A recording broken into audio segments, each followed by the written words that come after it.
네, 이 말씀 가지고 정말 우리 청년들이 명령하신 대로 행하는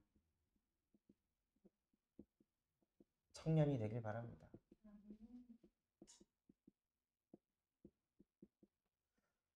80세가 된 모세도 말씀대로 행했고 83세가 된 아론도 말씀대로 행하였더니 청년들이 받지 못하는 응답을 받게 하셨습니다. 그래서 정말 우리 청년들이 가장 먼저 받아야 될 응답이 여호와이신 하나님이 함께하는 청년이 되시길 바랍니다. 사실 이거는 내가 하고 싶다고 해서 되는 것도 아니고요. 여호와가 함께 하셔야 되는 겁니다. 이거는 내 수준의 능력을 벗어나는 응답인 거예요. 우리 청년들이 내 수준의 응답을 자꾸 받고 있다면 여호와가 진짜 나와 함께 하고 있는가? 이거를 보셔야 돼요. 그래서 진짜 내 수준, 그냥 내 주변 사람들이 사는 그저 그런 수준의 응답이 아니라 진짜 여호와가 함께 하셔서 여호와 하나님이 주시는 그 응답을 누리는 청년이 되길 바랍니다. 그러면 그 하나님이 함께 하시면 그 청년에게는 반드시 전무후무한 응답이 오게 되어 있습니다. 무슨 뜻입니까? 이전에도 없었고 앞으로도 없을 응답을 주신다는 겁니다. 하나님께서는 사람을 창조하시고 이 응답을 사람마다 예비하셨습니다. 그냥 그저 그런 수준으로 살 거라면 하나님이 인간을 왜 이렇게 많이 창조하셨겠어요? 분명히 각 사람마다 하나님이 그 사람에게 주실 전무후무한 응답이 숨겨져 있기 때문입니다. 그래서 그 응답은 언제 오냐? 하나님이 우리와 함께 하실 때 그 응답들이 몰려오는 것입니다. 그래서 진짜 우리 청년들의 인생이 누가 봐도 아, 진짜 하나님이 함께 하는구나 라고 느껴질 만한 전무후무한 응답을 받는 청년들이 되길 바랍니다.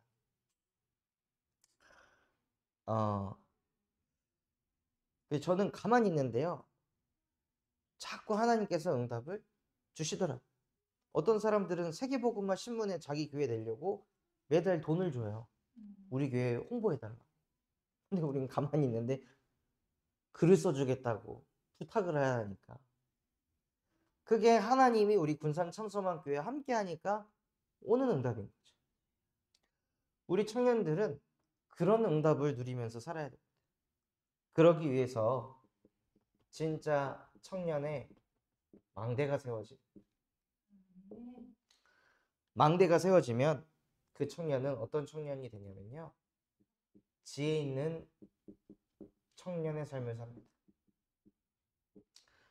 진짜 지혜 있는 청년은 자소서를 잘 써가지고 서류 통과를 하는 청년이 지혜 있는 사람이 아니고 직장 상사가 봤을 때 야, 너 진짜 똑똑하다. 야, 너 진짜 A급이다. 엘리트다. 라고 말하는 사람이 지혜 있는 사람이 아니라 그런 칭찬을 받고 자소서를 잘 쓰고 뭘 해서 회사에 잘 취업을 해도 정작 내가 혼자 했을 때 행복하지 않다면 그 사람은 지혜가 없는 사람. 그 청년은 밥 먹을 때마다 술 한 잔씩 하지 않으면 마음이 뭔가 허전하다면 그 청년은 행복한 청년이 아닙니다. 진짜 지혜 있는 청년은 어떤 청년이냐? 나의 존재가 하나님의 형상대로 창조됐기 때문에 나는 하나님과 함께할 때 행복한 청년이다. 이것이 실제 내게 세팅이 돼서 나를 늘 행복하게 만들 수 있는 사람. 그 사람이 행복한 청년입니다.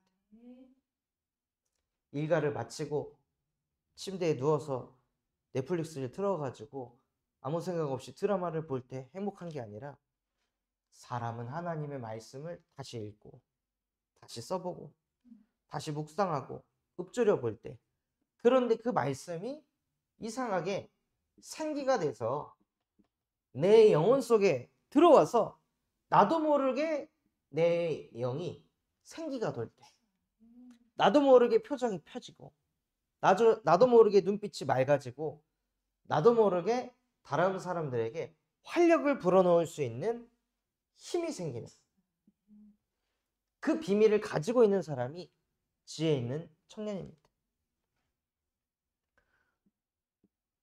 한 번은 저기 서울 남부 구치소에 가서 복음을 전하고 왔는데 나중에 이제 그 편지가 온 거예요. 편지가 왔는데 그 사무엘 목사님에게 이렇게 표현하셨더라고요. 그 김다은 목사님 그 눈빛을 보니까 너무 맑아 보였다. 다행이다. 탁해 보이지 않았어. 동대문이었으면 씨 어떻게 했을까. 기다리다 지쳐가지고 동대문 돼갖고.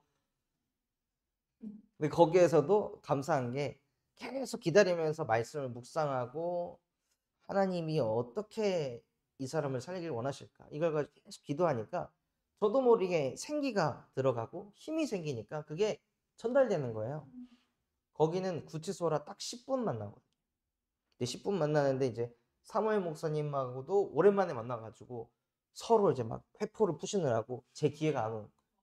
난 그분한테 복음 전하려고 서울까지 왔는데 8분 지났고 이제 2분 남았는데 하나님 내 시간은 오는 겁니까? 나는 앉아있다 돌아가는 겁니까? 영적 싸움하다가 별 생각이 다 들어오는데 1분 남았습니다 하니까 서명 목사님 기도해 주세요. 그래서 이제 기도고 보고 그냥 메시지 그러는데 그게 들어가는 거예요. 그러면서 그분이 저희 또 제1 선교사인 이종호 선교사님한테 편지를 또 보내서 종호야 네가 김다은 목사님을 만난다니 내가 걱정이 없다 하고 이렇게 편지를 써주셨더라고요. 분명히 그분은 100억이 넘는 회사를 꾸렸던 CEO였던 사람인데 그런 사람임에도 불구하고 지혜가 없으니까 행복이 뭔지 모르고 그 안에 있을 수밖에 없는 상태에 놓이게 됩니다. 그래서 하나님과 함께하는 게 진짜 행복이다라는 지혜를 제가 알고 있으니 그 사람이 저보다 세상적인 지식, 연륜, 뭐 경제 훨씬 많지만 생기가 전달이 되게 하시는 거예요. 진짜 우리 청년들이 가져야 될 지혜 중에 지혜가 무엇이냐? 하나님과 함께하면서 행복할 수 있는 나만의 비밀이 있어야 합니다. 그런데 많은 청년들이 그 비밀이 없으니까 무지한 청년으로 살아갑니다.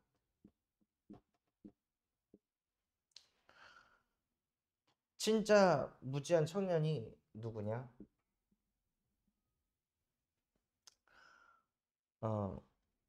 저는 진짜 무지한 게 청년인데 집에 처박혀가지고 하루 종일 컴퓨터 게임만 하고 그런 사람이 무지한 사람인 줄 알았는데요. 그보다 더 무지한 사람이 누구냐면 하나님보다 자기 자신을 사랑하는 사람입니다. 하나님을 사랑해야 될 인간이 자기를 더 사랑하는 거예요. 그러니까 자기 자신을 더 사랑하니까 어떻게 되냐면요. 인생이 복음을 들으면서 사는데도 불구하고 말씀보다 내가 좋아하는 것, 내가 좋아하는 게 우선이 되는 거예요. 진짜 많은 청년들이 복음을 들어요. 예배도 해요. 막 깨달았고 은혜 받은 것도 포럼을 해요. 그런데 말씀이 내가 좋아하는 것보다 우선되진 않는 거예요. 항상 뭐가 기준이냐? 나. 내가 좋아하는 게 먼저. 내가 중요하다고 여기는 게 먼저예요. 그래서 예배보다 공부가 더 중요해. 예배보다 일이 더 중요하고 예배보다 연애가 더 중요해. 왜냐? 자기 자신을 너무 사랑해. 그러니 그 흐름으로 간. 이번에 홍재라는 청년 만나가지고 복음을 전하는데 이 청년은 딱 느끼는 게 바르다. 진짜 바른 청년이더라. 생각하는 것도 바르고 또 이렇게 막 어떻게 그러냐 하고 막 인정을 해주면 제가 아니라 저희 어머니가 저를 이렇게 잘 키워주셔서 제가 이렇게 됐다고. 얼마나 빨라요. 그거 들으면서 오, 보기 드문 청년이네. 25밖에 안 했는데 벌써 이렇게 철이 들어가지고. 그런데 그렇게 그릇은 좋은데 생각이 자기 자신을 더 사랑하는 상태 속에 있다면 하나님이 보시기에는 무지한 사랑입니다. 그래서 자기도 모르게 세상 풍조를 따라서 공무원이 되면 워라밸을 누릴 수 있으니까. 공무원이 되면 미래에 대해 그렇게 큰 걱정 안 해도 되니까. 공무원이 되면 막 도전하지 않아도 되니까. 그런 것 때문에 안정적이라서 공무원을 하게 됐다. 그런데 그 안정 속에서 오는 공허함은 모르잖아요. 안정 속에서 오는 그 우울함과 답답함은 모르잖아요. 안 살아봤으니까. 그래서 진짜 그렇게 안정적인 삶 속에 있어도 사람이 하나님과 함께하면서 행복한 비밀이 없다면 나중에 무너진다. 그래서 수많은 청년들이 자기 자신을 너무 사랑해서 복음의 말씀보다 내가 좋아하는 게 우선돼서 삶을 살아가는 거예요. 그래서 하나님께서는 이 무지함 속에 우리 청년들을 버려두지 아니하시고 총명한 청년이 되도록 우리에게 복음을 주셨습니다. 그래서 청년 때 받아야 될 응답이 무엇이냐? 디모데후서 2장 22절에 너는 청년의 정욕을 피해라.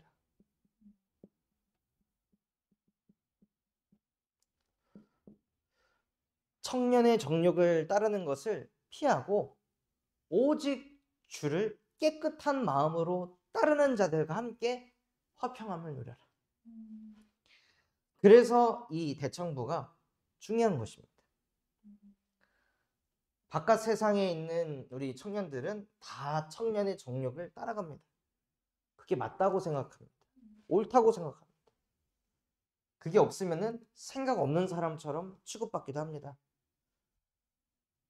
그런데 성경에서는 이걸 따르지 말고 주를 깨끗한 마음으로 따르는 자들과 함께 하라고 하셨습니다.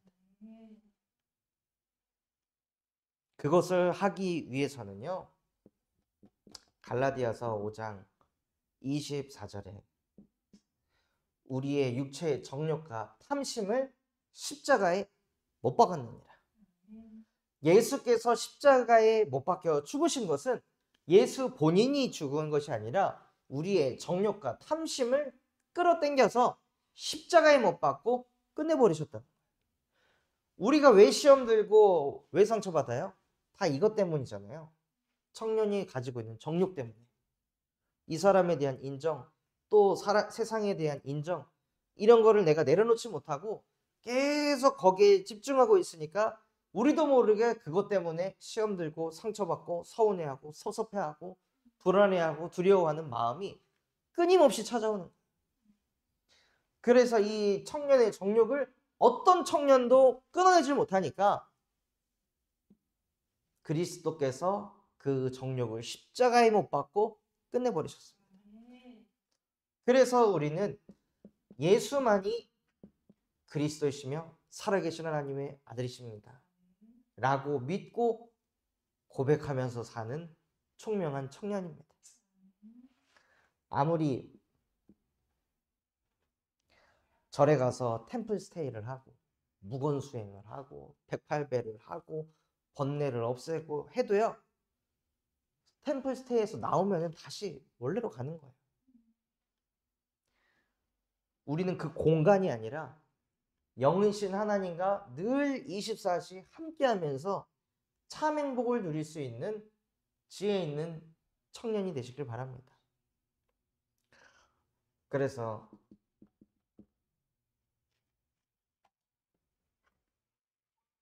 그 응답을 받기 위해서 우리 청년들이 제 기도 제목이기도 합니다. 정말 부디 우리 대청들이 행복한 청년이 되게 하옵소서. 아프니까 청춘이다? 꼭 아파야 됩니까? 왜 그렇게 아파야 됩니까, 청년들? 처음에는 그게 엄청 은혜가 됐는데 복음 모를 때는 나중에 복음 알고 나니까 왜 아파야 돼? 아프면 청년 시절을 왜 보내야 돼? 이런 이제 생각들이 오더라고요. 요셉이 노예로 끌려간 게 아픔이 아니라 행복이었습니다. 요셉이 청년의 시절에 교도소에 있었던 시절은 상처가 아니라 행복이었다니까요. 진짜 청년의 때가 어느 때가 돼야 되냐? 행복한 청년이 돼야 됩니다. 내가 행복해지지 않는 상태에서 가정을 꾸리면은요, 가정 꾸리면서 내가 어떻게 살아왔는데 네가 나한테 이렇게 해? 이런 생각 온다니까요. 내가 행복한 청년의 시절을 보내고 가정을 꾸리면은 이 사람이 이래도 저래도 상관없어요. 근데 내가 악착같이 막 열심히 살아가지고 내가 어느 정도 딱 찍고 나서 이 사람을 만나가지고 연애를 하고 뭐 결혼을 하는데 이 사람이 나에 대해 좀 이렇게 서운하게 하거나 상처 주면 과거에 내가 청년 때 악착같이 살았던 게 상처가 된다니까요. 그래서 진짜 행복한 청년의 응답을 받길 바랍니다.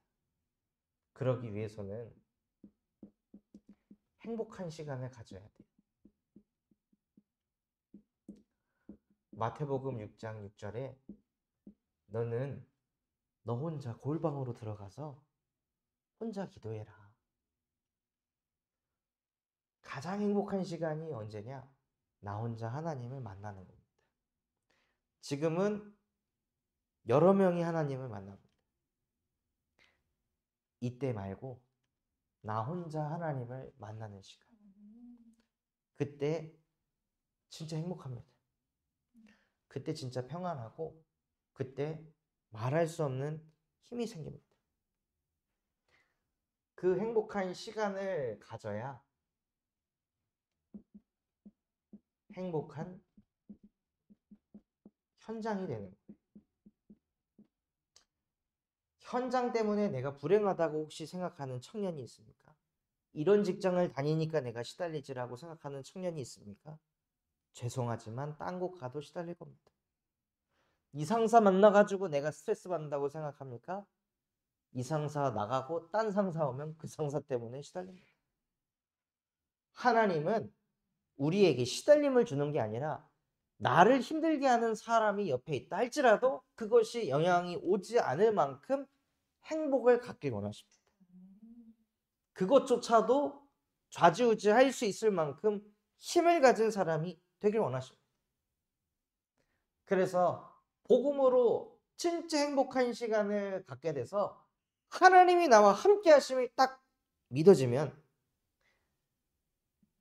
자기 자신을 살아가지 않게 돼요. 그래서 내가 좋아하는 거, 내 맘대로 안 돼도 상관없어요. 제가 저를 보면 그런 게 막 보이거든요. 이 행복한 시간을 딱 가지고 육아를 하잖아요. 그러면은 필리비가 뭔가를 이렇게 엎지르고 이렇게 치면 재밌어?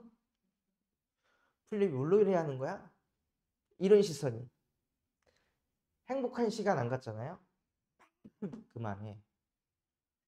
그만하라고 했다 아빠가. 아빠 말이 말 같지가 않아? 너 혼자 있을래? 어? 나 이렇게 불행해 지금. 막 이걸 막 애한테 막 쏟아부어. 근데 행복하면은 이래도 되고 저래도 돼. 아무것도 문제되지 않아. 근데 항상 우리는 문제를 현장에서 찾는다. 문제는 내가 하나님으로 안 행복한 게 진짜 문제인 거예요. 우리 청년들이 남들보다 적은 연봉을 받아서 문제가 아니라 남들보다 적은 연봉을 받는 게 자꾸 내 생각 속에서 떠나질 않는 그 상태가 진짜 문제 아니에요? 아, 우리 회사 복지는 왜 이 모양 이 꼴이야? 이 생각에서 내가 빠져나오지 못하는 게 진짜 문제 아닐까요? 이렇게 복지가 안 좋고 이렇게 연봉이 부족하고 대우가 부족하다 할지라도 그것과 상관없이 하나님이 나와 함께 하신다. 나는 이것으로 행복한 하나님의 자녀입니다. 그러니 현장에서도 행복한 거예요. 워라벨로 행복한 사람은 절대 성공할 수 없습니다. 창세기 39장 1절에서 6절에 요셉은 현장에서 행복했습니다. 요셉은 노예 가운데 있으면서 하나님이 자기 자신과 함께 하니까 청소를 해도 문제 안 돼. 청소를 하고 내 파트 다 끝냈는데 야, 너 왜 여긴 안 했어? 하고 해도 문제 안 돼. 야, 네 일 다 했으면은 쉬지 말고 남도 좀 도와줘. 이런 소리 들어도 문제 안 돼. 왜요? 하나님이 나와 함께 하는 게 너무 행복하니까. 그러니 생각이 어떻게 될 것 같아요? 그런 사람들은.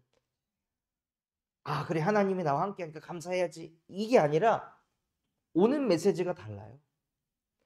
야, 너 왜 네 일 다 했으면 너만 쉬어? 라고 들으면 아, 진짜 내가 복의 근원이라서 나를 통해 하나님께서는 또 다른 사람들을 돕게 하시는구나. 하나님, 나에게 그러한 응답을 주셔서 감사합니다. 생각하는 자체가 완전히 다릅니다. 왜요? 근본이 다르니까. 오직 자기 자신을 사랑하는 사람은 아씨, 똑같은 돈 받는데 왜 나만 이렇게 일 많이 시켜? 이런 생각한다니까요. 이 뒤에 구절이 뭐예요? 자기를 사랑하고 돈을 사랑하고. 모든 기준이 다 거기에요. 똑같이 돈 받는데 왜 나는 더 많이 일해? 그게 아니라 하나님이 지금 축복을 주시려고 그릇을 만들어 갔는데 그건 안 보이는 거예요. 그래서 행복한 시간을 딱 갖고 현장을 가면 분명히 현장에서 행복을 누리게 하십니다. 그리고 여러분이 있는 가정이 행복한 가정이 되는 거예요. 어떻게 해요? 하나님이 처음 가정을 만드셨을 때의 모습으로 아담이 하와를 보면서 너는 내 뼈 중에 뼈요, 살 중에 살이로다. 무슨 뜻이에요? 가정이 내 몸과 같다는 거. 그 가족 구성원이 잘 되면 내가 기쁘고 그 가족 구성원이 슬프면 나도 슬프고 그 가족 구성원이 힘들어하면 막 나도 힘들어서 이 사람을 더 돕고 싶고 배려하고 싶고 이해하고 싶은 마음이 드는 게 그게 하나님이 원래 처음 가정을 만들었을 때의 모습입니다. 그래서 이것 또한도 행복한 시간을 갖는 청년만 그러한 가정의 응답을 받을 수 있습니다. 그래서 이 시간을 갖고 있는 그 청년이 가정을 이뤄도 이 시간을 지속할 거거든요. 이 시간이 없는 상태에서 가정을 이루면 이 시간을 갖는 게 더 힘듭니다.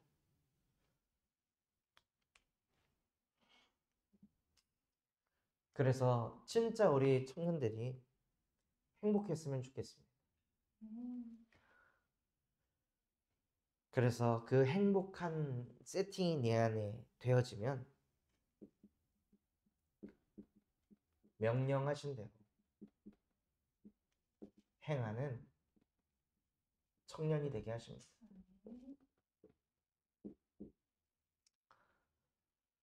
모세가 복음으로 행복하니까요. 하나님께서 모세에게 말도 안 되는 응답을 주십니다. 무슨 응답을 주십니까? 내가 너를 바로에게 신같이 되게 할 것이다. 어마어마한 응답이죠. 바로 왕, 한 나라의 서밋에게 내가 너를 신과 같이 되게 할 것이다. 여러분들이 지금 이 말씀을 듣고 진짜 아멘으로 딱 담잖아요. 하나님은 나를 한 나라의 대통령 앞에 신과 같이 되게 할 것이다. 언약 잡는다면 하나님이 그 청년을 대통령 앞에 세우실 것입니다. 그래서 말씀을 내 수준으로 받지 마시고 진짜 말씀을 하나님의 말씀으로 받으시기 바랍니다. 저는 과거에 청년에 이런 생각했거든요. 바로왕 하면 나에게 바로는 누구인가? 이래가지고 대통령이라는 생각 안 하고 그냥 내가 생각하기에 조금 높은 사람, 직장 상사, 과장님, 이 사람이 나의 바로구나. 나를 정말 힘들게 하는 사람, 이 사람이 나의 바로구나. 이런 식으로 해석을 해서 말씀을 적용했는데 그게 아니라 진짜 우리 청년들이 무엇을 딱 잡으시냐? 하나님이 나를 이 시대의 바로왕 앞에 세울 것이다. 신과 같이 되게 해서. 왜 세우신 거예요? 그 바로왕에게 그 사람이 필요하니까 세우게 하신 거예요. 그래서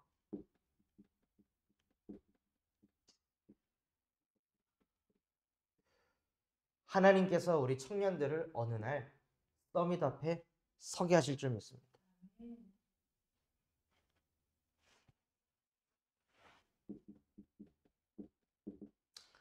또 출애굽기 7장 6절에 보면 하나님께서 모세에게 아론에게 쭉 메시지를 하셨는데요. 모세와 아론이 하나님이 명령하신 대로 행하는 그 응답을 받게 됩니다. 청년들이 예배를 통해 은혜를 받으면 거기서 끝나는 게 아니라 받은 말씀을 가지고 실제 내 삶 속에 적용하고 행하는 그 응답을 누리시길 바랍니다. 여러분이 하나님의 말씀을 붙잡고 행하잖아요. 그러면 오늘 출애굽기 7장 7절 말씀에 뭐라고 되어 있습니까? 모세는 80이었고 아론은 83세였더라. 무슨 뜻이에요? 나이가 상관없는.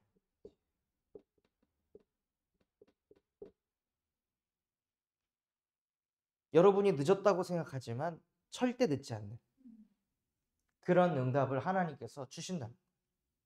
나는 지금 나이가 이런데 내가 여기 될까 저기 될까 뭐 우리도 모르게 계산하잖아요. 그런데 진짜 하나님이 나를 서밋 앞에 세우실 것이고 그래서 내 안에 망대 세우고 자꾸 내가 행복한 시간을 갖고 누리고 있으면 하나님께서 나이가 상관없는 나이 때문에 걸려서 못하는 것들도 초월하게 하셔서 하나님이 나를 쓰실 것이다 하고 응답을 받는 청년이 되길 바랍니다. 그래서 결론으로 진짜 청년의 때에는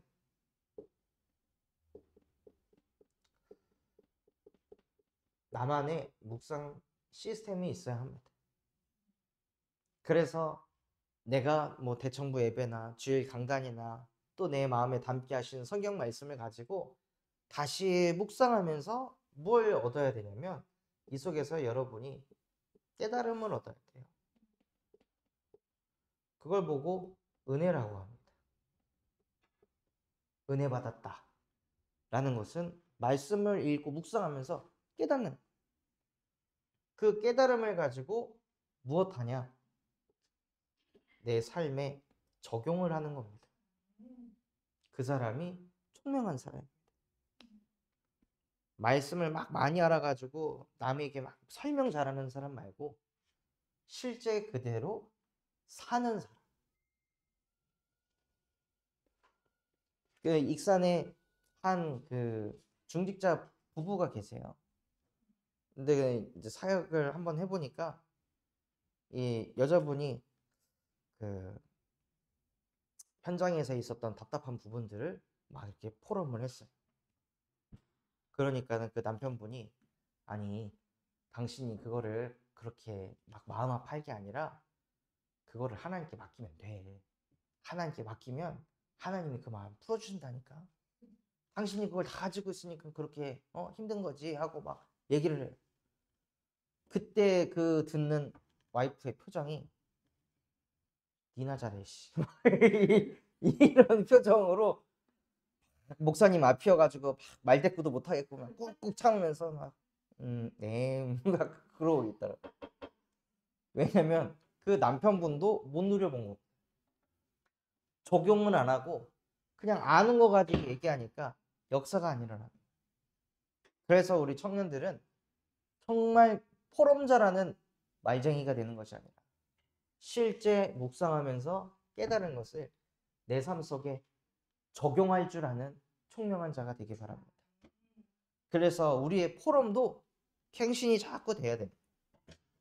그냥 한 주 내가 어떻게 살았는지 리바이벌을 해서 내 인생 포럼하는 것이 아니라 진짜 전능하신 하나님의 말씀이 내게 살아 역사해서 그 말씀 붙잡고 기도했더니 나의 이러한 알량한 생각들이 금이 가기 시작하고 내 선택이 바뀌고 행동이 바뀌었고 그런 것들을 포럼합니다. 그거를 자꾸 포럼하면요, 나중에는 선택이 바뀌고 행동이 바뀌는 것을 넘어서 내 인생의 흐름이 바뀝니다. 응답이 달라집니다. 우리 청년들이 진짜 그러한 명령하신 대로 행하는 청년 되기를 예수 그리스도 이름으로 축원합니다. 하나님 아버지 감사합니다. 오늘 우리 청년들에게 말씀 주신 그대로 정말로 하나님의 명령을 다 행할 수 있도록 청년들 안에 망대가 세워지게 하여 주시옵소서. 또한 우리 청년들이 정말로 이 청년의 시절을 아픈 시절, 가난한 시절, 불안한 시절이 아닌 하나님이 나와 함께 하심으로 행복한 청년의 때를 보낼 수 있도록 축복하여 주시옵소서. 그래서 우리 청년들이 정말로 이 시대의 서밋 앞에 담대하게 서서 나와 함께 하시는 예수 그리스도의 복음을 증거하는 서밋 전도운동을 일으키는 청년들로 축복하여 주옵소서. 지금도 살아서 우리와 함께 하시는 예수 그리스도 이름으로 기도합니다. 아멘.